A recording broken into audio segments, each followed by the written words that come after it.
আবারও গাঁজা বাগান ধ্বংসের সাফল্য। বিলোনিয়া মহকুমার রাজনগর পিয়ার বাড়ি থানার অন্তর্গত মনাই পাথর, হেতালিয়া, ওয়াংছড়া ও কমলা পাথর পাড়াতে অভিযান চালিয়ে ধ্বংস করা হলো গাঁজা বাগান।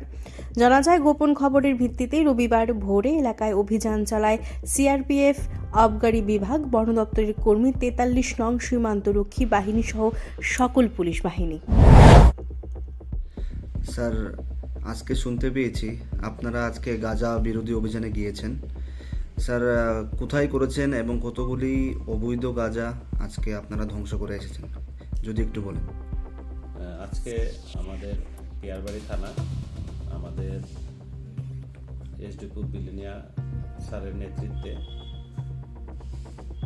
ফরেস্ট ডিপার্টমেন্ট এবং এক্সাইজ ডিপার্টমেন্ট, 43 বিএসএফ এবং 124 সিআরপিএফের যৌথ উদ্যোগে আমরা হেতালিয়া, কমলা পাথর এবং ওয়াংছড়া এলাকাতে আমরা টোটাল 11টা প্লটের মধ্যে 32,000 প্রিমেচিউর গাঁজা গাছ ধ্বংস করেছি ঘটনাস্থলে।